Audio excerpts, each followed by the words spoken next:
Hai, good morning leaders. Hari ini hari Minggu tanggal 21 Juni. Kalau kemarin kita bicara tentang evaluasi selama 3 bulanan, 6 bulanan, maka setiap minggu biasanya saya melakukan evaluasi selama seminggu sampai sebulan, 1 sampai 4 minggu ke belakang. Ini waktu kita berpikir, waktu yang biasanya saya pakai untuk evaluasi. Nah, kalau Anda pakai waktu hari lain ya silakan, tapi biasanya minggu saya pakai karena lebih tenang ya, lebih slow down.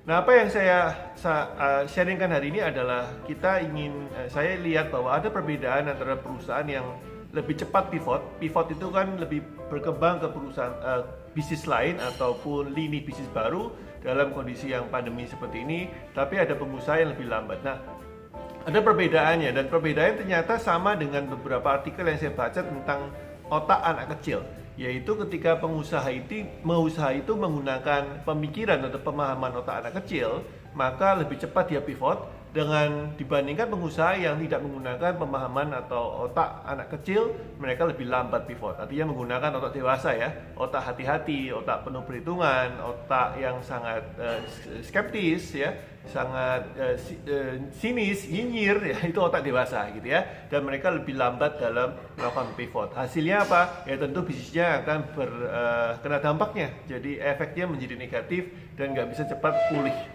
Nah, tentu kita ingin yang baik ya, kita ingin bisnis kita maju, kita ingin bisnis kita berkembang. So, ayo kita latihan yuk, bagaimana kita bisa mengaktifkan otak anak kecil kita untuk kita bisa pivot dan berkembang. Ada beberapa langkah yang tips pendek yang bisa saya sharingkan hari ini. Yang pertama adalah otak anak kecil itu sangat efektif sekali dalam mencari teman.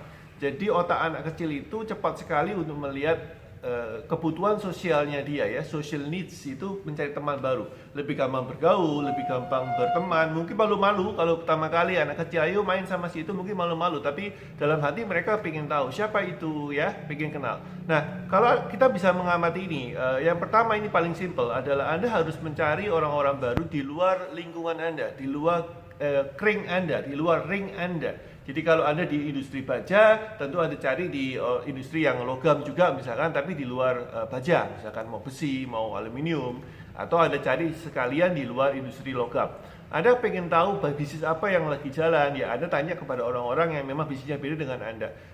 Kemampuan untuk melihat di luar lingkungan, di luar teman sekelompok permainan ini membuat Anda memiliki wawasan baru. Dan teman-teman kita, pengusaha-pengusaha member kita yang belajar pivot ternyata lebih cepat kalau punya teman baru dibandingkan tidak sama sekali. Nah, kita dibantu dengan namanya webinar, dengan Zoom, dengan Google Classroom, itu bisa Anda pakai untuk mencari teman baru. Kemudian berhubungan dengan mereka secara intens ya, artinya jangan cuma melalui Zoom virtual ataupun formal seperti ini, tapi kemudian WA beliau, salam kenal kak, saya ini, atau mas, atau bro, atau bu, dan saya usaha di bidang ini, ibu usaha di bidang apa, siapa tahu kita bisa collab ya. Jadi kalau bahasa anak kecilnya itu main, bahasa orang dewasa itu collab, tapi itu otak anak kecil yang dipakai. Nah, pertanyaannya adalah apakah Anda sudah kolaborasi dengan pengusaha lain? Sudahkah Anda mencari teman baru minimal 5-10 di dalam 1-2 bulan terakhir yang membantu Anda untuk melihat memberi inspirasi dan melihat dari sudut pandang yang baru. Itu yang pertama ya, jadi menemui teman baru. Yang kedua adalah pleasure. Jadi anak kecil ini memiliki otak untuk bersenang-senang, bermain-main, dan sedikit sekali takut risiko. Ya, jadi mungkin kalau kita lihat ibu-ibu itu paling takut ya kalau anaknya main tanpa pengawasan ya, karena alasan itu. Ya, fokusnya ke senang-senang. Ini bapak-bapak juga sama ya, fokusnya senang-senang. Kadang istrinya yang paling khawatir ya, tidak fokus ke yang negatifnya, tapi senang-senang dulu, happy dulu. Ya, tapi ini otak anak kecil juga. Jadi Anda bisa melihat ini sebagai keuntungan. Apa keuntungannya, coach? Keuntungannya adalah Anda bisa mendapatkan pleasure atau experience pleasure. Jadi kenikmatan dalam proses.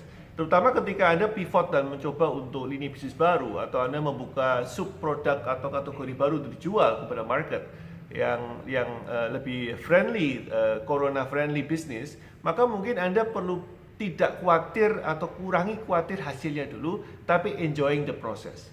Ya, cari fun-nya di mana. Nah, again, teman-teman yang berhasil pivot dengan bagus itu ternyata di awal-awal mereka pivot, mereka fokusnya adalah menikmati experience-nya atau prosesnya, enjoy the journey. Jadi mereka sering tanya, sering diskusi satu sama lain dengan kami, dengan sesama pengusaha. Dia tanya, enaknya apa ya melakukan ini, enaknya apa melakukan itu. Jadi dia bukan tanya hasilnya apa, tapi senangnya di mana. Jadi mereka fokusnya, saya mesti enjoy dulu. Kalau saya udah enjoy, mungkin mereka akan give up karena hasilnya kan belum muncul. Ya, jadi yang pertama adalah new people, new surrounding, new network. Yang kedua adalah having fun. Fun. Coba sesuatu yang baru, enjoy the process dulu. Nah, kemudian baru yang kita bilang namanya habis teman baru, kemudian experience, baru opportunity ya. Jadi otak ketiga anak kecil yang menarik adalah mereka selalu berusaha minta sesuatu yang mereka inginkan. Sedangkan otak dewasa itu berusaha untuk tidak minta atau minimal kalau mau itu juga ngempet-ngempet gitu ya. Nah, saran saya bukan kita jadi vulgar dan terus norak, terus nggak sopan dalam meminta. Ya tentunya ada tata keramanya, tapi beranikan diri untuk menyatakan minat Anda. Beranikan diri untuk menyatakan minat Anda. So katakanlah Anda di perusahaan A, Anda melihat ada teman Anda di perusahaan B yang sukses. Anda kontak dia, "Hai B, long time no see.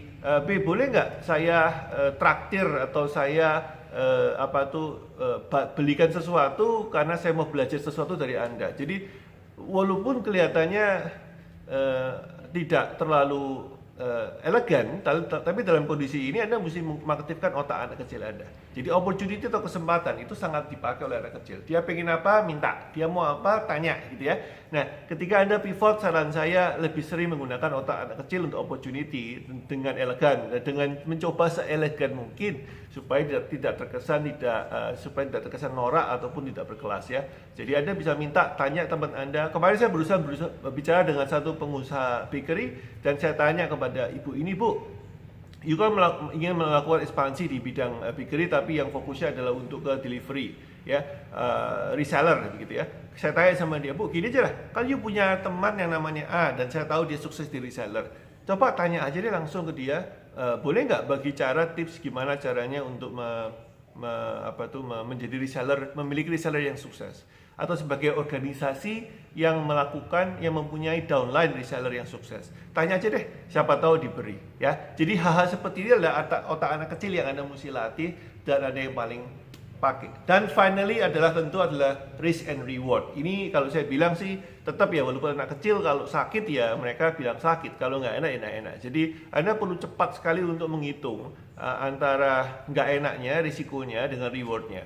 Ya, anak kecil kalau dikasih makan nggak enak kan nggak enak gitu ya. Kalau enak ya enak gitu. Jadi Anda mesti dengan cepat untuk menghitung antara gagal dan berhasil ya. Jadi jangan terlalu lama ya, karena pivot ini membutuhkan agility, ketangkasan, keuletan, tapi juga kecepatan memutuskan. Anda mesti pivot lagi ke tempat lain atau you stick ke sini.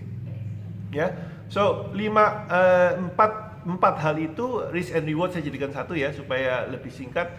Risk itu udah enak dan reward itu enak. Anda mesti cepat menimbang mana yang enak, mana yang enak. Jadi Anda cepat bisa sekali memutuskan apakah Anda mesti move on ke tempat lain atau tetap pivot di tempat yang sama.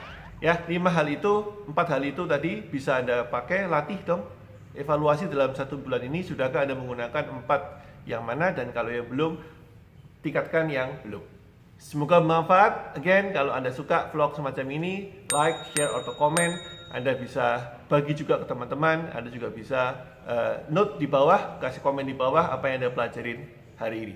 Semoga bermanfaat. Happy Sunday guys. See you tomorrow. Bye-bye.